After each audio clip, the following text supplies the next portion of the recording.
going to talk about the FIRE movement. FIRE stands for Financial Independence, Retire Early. So we're going to unpack it, and I'm going to react to a video of a couple who plans to retire at 35 years old. Hey guys, welcome to this episode of the Rachel Cruze Show podcast. I'm so glad that you're here. So in this episode, we're going to talk about how to reach your money goals, but still have a life. Sometimes it feels like you can't do both, but you definitely can. I'll go over if the FIRE movement is actually too good to be true. Then I'll go over how much house you can afford based on different incomes. But first, let's talk about how you can save your first $100,000. And it's possible, you guys. So let's talk about how you can do it. Take a listen.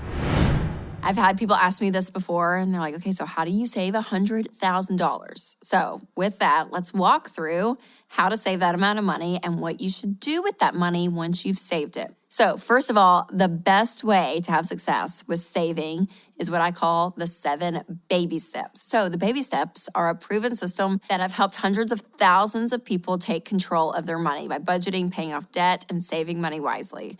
Plus, it's a strategy that I use to save my first $100,000. So the first step of saving $100,000, no matter what your finances look like right now, is to make sure you're doing a monthly budget and have a starter emergency fund. So that's because your budget is a plan for your money. And if you want to get $100,000, then your budget is the roadmap to get there. And personally, I use EveryDollar. It's a budgeting app that I highly recommend. It's completely free. It's really easy to use, fully customizable to you and your specific needs. So you guys, if you've never done a budget before or tracked your spending or any of this, it's going to take about 3 months to get your budget to work, okay? So the first month, it's going to be terrible. Second month, it's going to be a little bit better. And by the third month, it should start working. So third time's a charm, okay? 3 months of budgeting for you to feel consistent, and that's a good thing, okay? So keep at it. So just start somewhere and adjust along the way as you need to, and make sure to give yourself grace again, because understanding where your money's going and controlling your spending can be tough. But once you have the tools and you're following a monthly budget, you're really going to start to be able to see, okay, I can get some traction because I know where my money's going. And then you'll be able to start to budget to save for your starter emergency fund of $1,000. So that $1,000 should be enough to cover minor emergencies that come up while you focus on paying off debt. So paying off debt is baby step 2. And it's going to be almost impossible to build wealth and to save 6 figures if debt payments are constantly draining you financially. So that's why baby step 2 is to pay off all of your debt except for your mortgage. Now, I know it can feel kind of daunting and overwhelming to think about paying off your debt, but you have to get any and all debt out of the way so that you can free up your income so that you can build real wealth long-term. So if you're going to attack your debt with intensity, you're going to do some drastic things. You're going to be selling stuff, you guys. Look in your house. If you have furniture, clothes, shoes, whatever it is, sell it, get some extra money. And then even at nights or on weekends, get a side hustle. Drive for Uber. Cut all your streaming services for 6 months. Do whatever you can to put as much money towards paying off your debt. So again, throwing any extra dollar is going to help you. And you're going to be doing a tactic called the debt snowball. So this is a method that I love when it comes to paying off debt, because it's not about attacking the highest interest rate first. It's about attacking the smallest amount of debt you have first. So you want to list out all of your debts, smallest to largest, and you're going to pay off the smallest one first. So cutting those streaming services, getting that extra job, selling some stuff, all of that extra money you have is going to go to pay off your smallest debt first. And once that's paid off, you roll it over to the second smallest debt and you keep going. And studies have shown that this method is the quickest way to pay off debt. So once all of your debt is paid off, then you really are going to have the momentum to build up some good savings. So that is the next step. Baby step 3 is to have a fully funded emergency fund of 3 to 6 months of expenses. So let's just take an example. So let's say the median income in America for a single adult around 35 to 45 years old is about $62,000 a year. So if that's you, then after taxes, you're bringing home about $4,000 a month. So if you are spending that full $1,000 a month, all of your expenses are that, then you want to multiply that by 6, and you want to save $24,000 in your fully funded emergency fund. So again, you're going to look at your bills, and for some people, it's like, yeah, what are the things that I have to have covered? You know, rent, utilities, transportation, all of that. And you're going to say, okay, how much of this costs me per month? And you're going to take that and you're going to multiply it either by 3, 4, 5, or 6. So you're going to either have a 3-month emergency fund to 6 months. So again, that's kind of the range that we say for baby step 3 to 6 months of expenses. So you can kind of figure it out on your own. What's best for you. If you have an income, you're on, commission, and so your income is inconsistent, I would lean towards the 6 month just to have some extra cushion. Or if you have, a ton of kids and a lot of expenses going out, probably 6 months is more you. The 3 month, I would say if you have a consistent income, you know exactly what's coming in, you don't have a lot of people dependent upon you, if something were to happen, you could probably be more that 3 months. So again, you can pick it, but that's gonna be your fully funded emergency fund. So once you're out of debt, you're gonna move to that savings plan, and that's really gonna help you. And that's one thing that I love about the baby steps is that after you complete one step, you get momentum for the next step. So once your emergency fund is fully funded, 3 to 6 months of expenses, I would put that amount of money in a high yield savings account or a money market account. Now, if you're curious about, those types of accounts, I'll link the episode that I did earlier this month where I walk through the pros and the cons of both of those options. So make sure to check that out.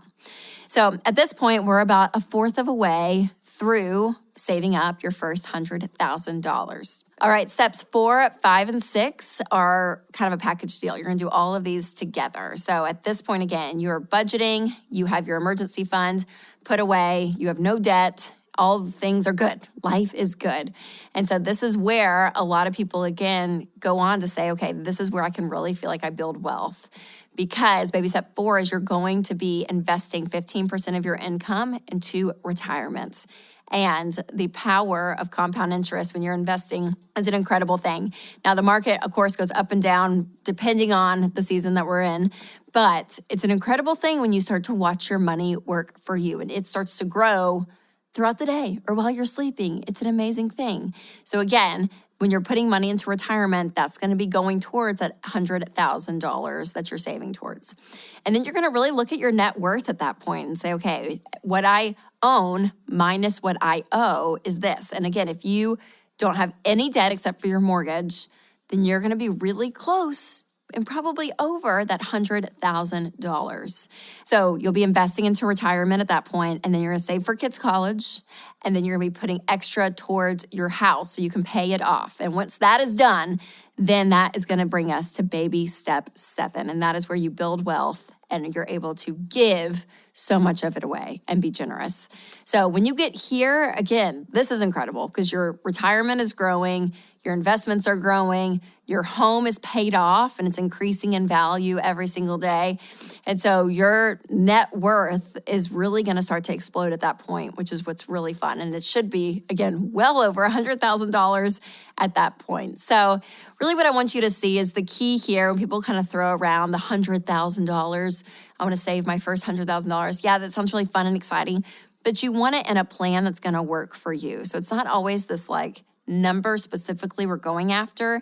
It's more of a state of your entire well-being when it comes to your money. Because again, at the end of this, to be able to have budgeting as a habit for you, having no debt, having an emergency fund you can get to when you need it, having retirement, a paid-for house, that's the whole goal, you guys. And that's what's really exciting because it is possible for you. It's not going to happen overnight. You have to be intentional. But man, it is possible. So if you stick to the 7 baby steps, that is what's going to be so, so key. So to help you start saving today, make sure to check out EveryDollar. So you can't save money unless you know where it's going. So getting a budget is so, so key. I'll put a link in the description for the app, so make sure to check it out. Hey guys, it's Rachel. If healthcare costs are increasing while your available choices are decreasing, check out Christian Healthcare Ministries. CHM is a biblically based health cost-sharing ministry, and it's an affordable alternative to health insurance. Find out more at chministries.org/budget. That's chministries.org/budget. So I know a common dilemma that a lot of homeowners face is wanting to move and upgrade their home, but not knowing whether it's possible financially. So today we're going to figure out how much home you can afford. But there are a few things that you need to have some clarity on before we get too far in the process. So number 1 is define when the right time will be for you to buy a home. So whether you haven't bought your first home yet or you're a current homeowner looking to make your next move, there are a lot of factors in the mix. So there's the housing market, inflation, interest rates. All this stuff and all these aspects affect the home buying process. But listen, the truth is we have very little control over those things, but we do have control over ourselves and our money. So once you've taken control of your budget, you've saved up for a down payment, you've gotten your income where it needs to be for the monthly mortgage payments, then for you, house hunting should begin. It's not always based on what's going on in the market. Sometimes it's based mostly on whether you are ready for buying a house or not. Number 2, based on that timeline, what should your price range be when you're ready to start looking? Well, this is the piece of the puzzle that I want to focus on today.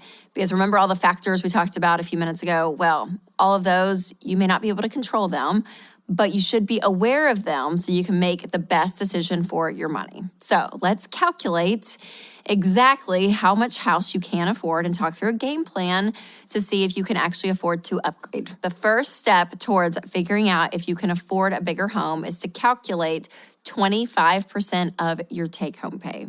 So when you're budgeting for monthly housing costs, I recommend the 25% rule because no one wants to have their dream house but then not be able to afford groceries or not being able to do stuff with your money and your income, because if it's all going straight to your mortgage payment, then you're not going to have the margin to invest for the future, for retirement, save up for kids' college, all these other things. So let's take an example of $75,000 a year, and that being your salary, because that was the median household income in America as of 2023. So obviously this is going to vary based on where you live, your cost of living, what you do for work, all the things. So when we're talking about housing, again, things are going to be different in Des Moines versus San Francisco, okay? So we know that.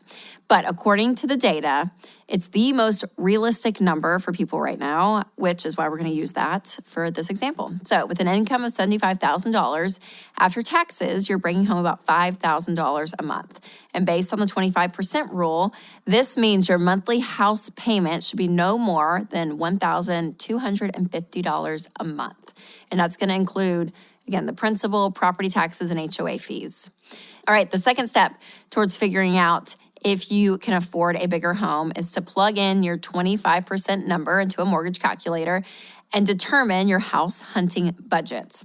So this means you're going to be combining the number that you just calculated with other factors like interest rates, insurance estimates, and property taxes so that you know that you're working with an accurate total.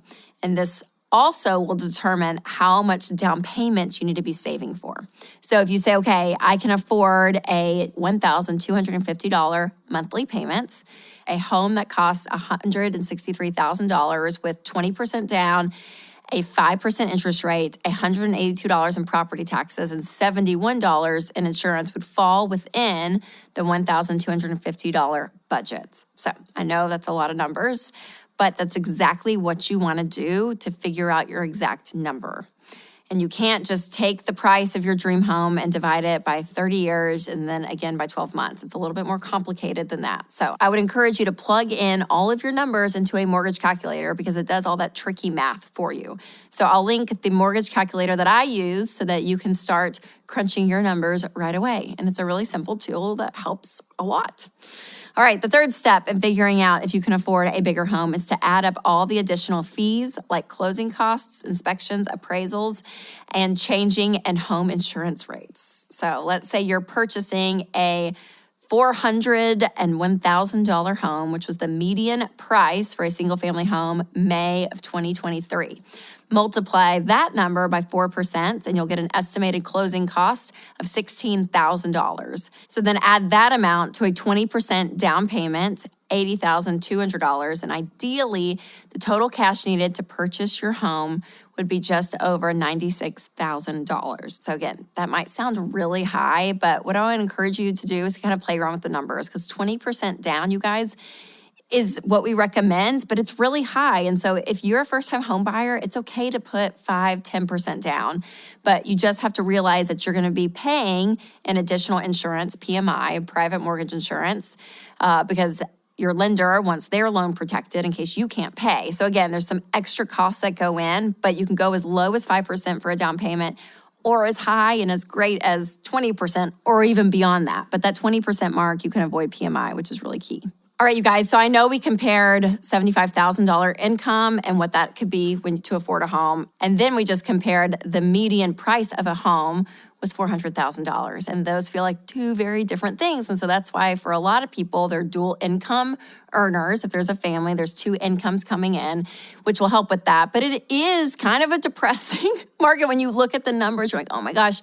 So that means if you're looking for a home, you guys, you're probably going to have to drive an extra 20 minutes outside, maybe where you want to be. Your location is going to be a huge factor of the price of your home. And so there may have to be sacrifices of what your dream home was going to be in order for it to fit within your budget. Because again, we want your income to do more than just go to a mortgage payment. That's why that 25% is so key. So again, it may not be the dream house that you always wanted, but it will give you peace of mind because your budget will be under control. And finally, the fourth step in figuring out if you can afford a bigger home is to consider your budget categories after all is said and done. So will your utilities increase in a new home? Are there upgrades or renovations you want to make? Is there going to be a new water heater that needs to be replaced, or the HVAC? How is that? Will your commute be longer to work, so you need more money for gas? Do you have significant debt that still needs to be paid off? I mean, all of these expenses need to be calculated before you sign that dotted line. So be really thoughtful and be really intentional and lean on the resources that you have. So I recommend talking to a Ramsey Trusted Real Estate agent. They will walk with you through every step of the home buying process. They're such an amazing resource. So whether you're a first-time home buyer or a veteran homeowner, make sure to check them out. You can get connected with one today by going to RamseySolutions.com/trusted.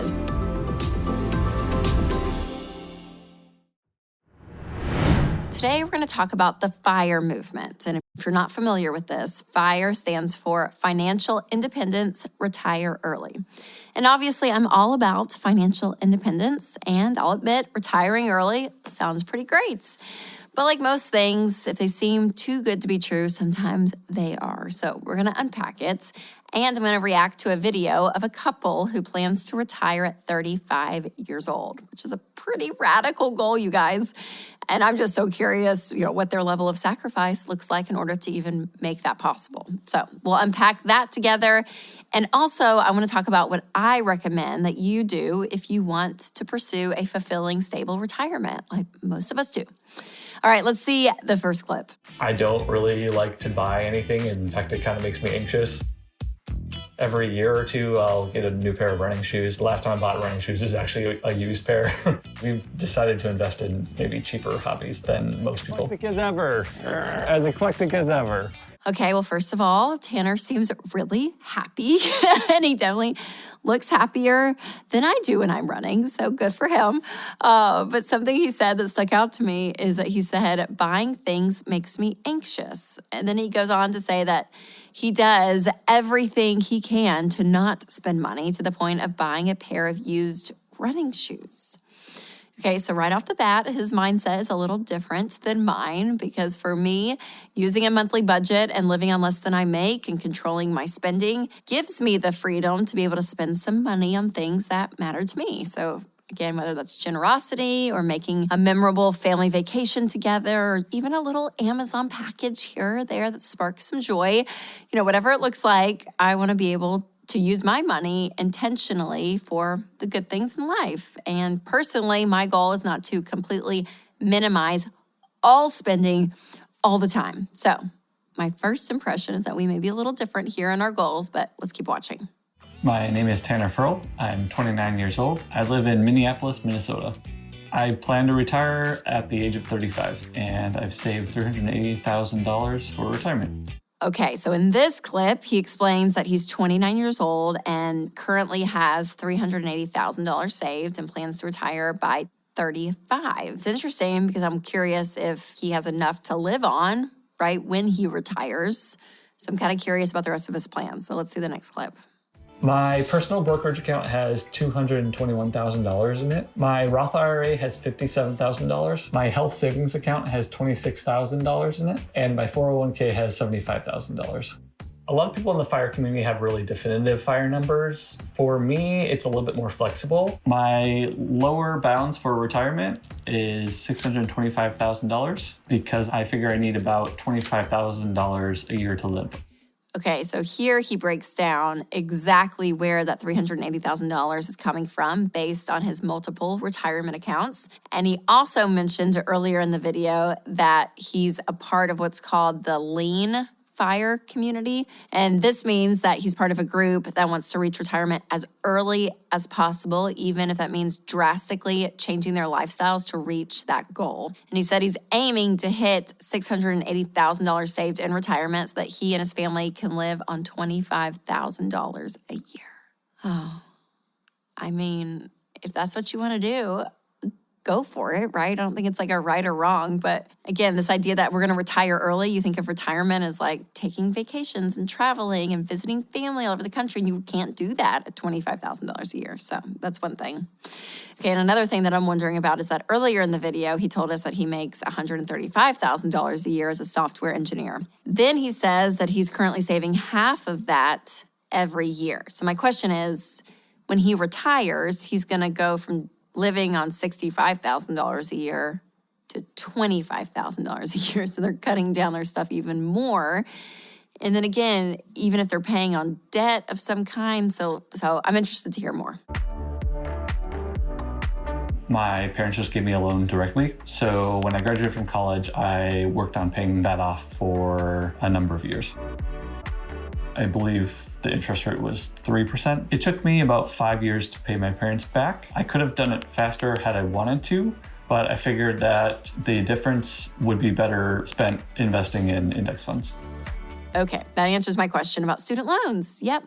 So it sounds like he borrowed money directly from his parents and then paid them back over 5 years with an interest rate of 3%. And he says that he could have paid them back faster, but instead put money towards index funds. And that's a big common thing that a lot of people say, well, I'd rather invest my money and make more interest, earning more interest than I would what I would pay down my debt. So they try to kind of justify that, where, again, I'm all about debt elimination, regardless of the interest rate or regardless of the amount, because having no debt and not owing anyone anything is even better than having money and letting it grow. So that's just my thought. I took FIRE to an extreme that I think generally it's safe to say is unhealthy. I would get very, very anxious about saving as much money as humanly possible. I would get really, really anxious about making more money so that I could retire as early as possible. I put things off in my life that I really wanted to do in order to try and retire even earlier.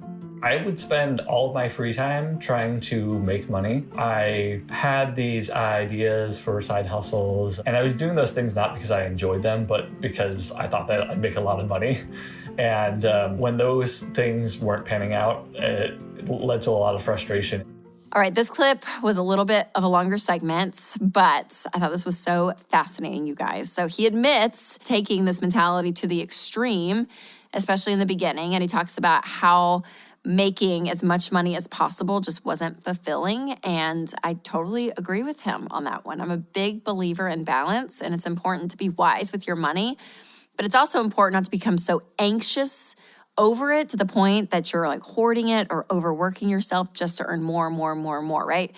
Because that can leave you really unfulfilled at the end too. So actually, I really agree with you, Tanner. All right, in the next stretch of video, it's several minutes long, but I think it's really relevant to a lot of you who are working the baby steps. So I'll do a recap of what he says. So first, he says that they were able to pay off their full mortgage by renting out the downstairs part of their house on Airbnb.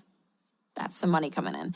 Second, he mentions that they participate in a food donation program in their city that gives people a carload of unused groceries for $25 a month, which is amazing. And I know people that do similar programs with garden sharing and all of that they have in their neighborhoods. And he even shouts out rice and beans specifically as a healthy option. Dave, you'd be so proud of Tanner.